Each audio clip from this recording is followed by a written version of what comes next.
इतने सारे लोगों में से आखिर भगवान कृष्ण ने सिर्फ अर्जुन को ही क्यों चुना? अर्जुन के सामने पहले दो विकल्प रखे गए, एक तरफ नारायणी सेना और दूसरी तरफ कृष्ण। भगवान कृष्ण ने कहा कि देखो, नारायणी सेना वो सेना है जिससे तुम दुनिया का हर युद्ध बड़े आराम से जीत सकते हो, और दूसरी तरफ मैं हूं, मैं तुम्हारे लिए कुछ करूंगा नहीं, चुपचाप से खड़े होकर उपदेश दूंगा। अब चुनो अर्जुन, तुम्हें क्या चाहिए? अर्जुन ने बिना कुछ सोचे समझे कृष्ण को चुन लिया, और जब उन्होंने ऐसा किया तो चारों तरफ उनकी बुराई होने लगी कि कितना बड़ा बेवकूफ है अर्जुन। कृष्ण तो जीत उसके हाथ में रख रहा था, लेकिन उसने ठुकरा दिया, कृष्ण को चुन लिया।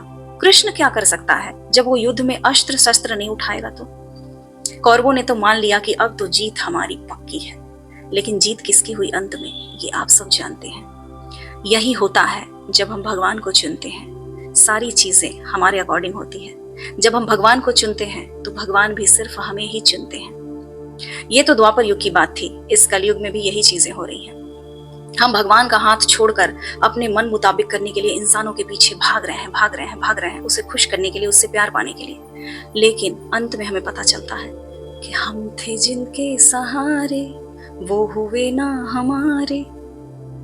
ईश्वर कहते हैं कि तू करता वही है जो तू चाहता है, फिर होता वही है जो मैं चाहता हूँ। तो तू कर वही जो मैं चाहता हूँ, फिर होगा वही जो तू चाहता है। समय रहते सिर्फ ईश्वर को महत्व दीजिए, ईश्वर के साथ रहिए, ईश्वर सारी चीजें आपके अकॉर्डिंग कर देगा।